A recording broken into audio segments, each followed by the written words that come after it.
moment that I study. So what's happening in this time is I'm starting to think about, okay, what is expected of me? What do I need to do? And can I do all of that?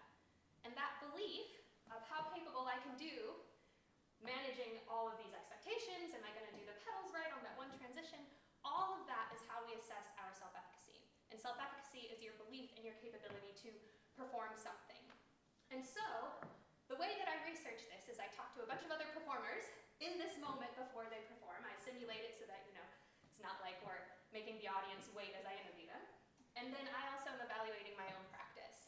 And I'm looking particularly at how we're thinking about this. So a lot of people know that self-efficacy is really important. How capable you feel in the moment actually is the highest contributing factor to how well you're going to play. So I have played this piece, or this first movement, what was it, sometime last week? Felt okay about it. That is actually going to affect how I play far less than how capable I believe myself to be. So if I think in this moment, ooh, I don't feel ready, that is going to infinitely decrease my own ability to play at my top level. So it's kind of important for performers. So what I've done is interview people and found that when people are making sense of what is the standard that they're trying to achieve, are they capable of that, that actually their perception of the audience is incredibly important. So I don't actually know what you're expecting. I don't know if you're just like, oh, I'm just here to see doctoral research and all of a sudden I came upon a harp, who knows? But I'm making up what I think that you're expecting, what standard you want, what you think of a composer named Lazat.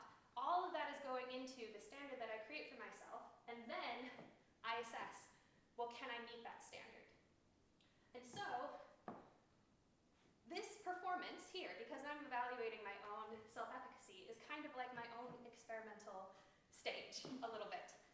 So, welcome, you're now all co-researchers. We're all working together in this moment. I'm gonna do a whole assessment in diaries after this as well. And when we are co-researchers, if any of you aren't researchers, just note that researchers love to create a problem and then solve it. That is our job. So basically, the problem we are trying to solve is the fact that I am an incredibly anxious human. So I get up on the stage and I know that I'm capable of doing these things, but when the hands start to shake and I start to feel like a little bit of sweat, all of that starts to tank my self-efficacy. And I'm like, oh no, this instrument that I've spent my entire life with suddenly feels foreign. So what we're going to do is we are going to change the expectations here, since this is an experimental place, right?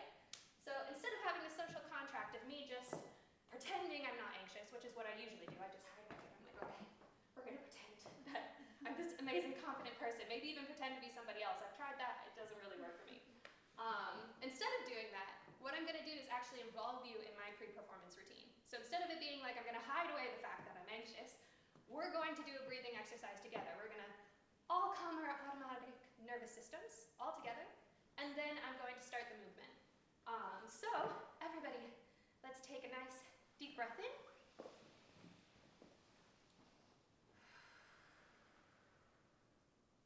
And what I'm going to do is I'm going to slowly get to the harp, and we're going to combine our breathing with my playing and the motions. And this is not going to be about me playing pretty notes or doing nice pedaling, that's our chromatics. This is just going to be about syncing up the fact that we are calming our nervous system with the motions that I do with the harp.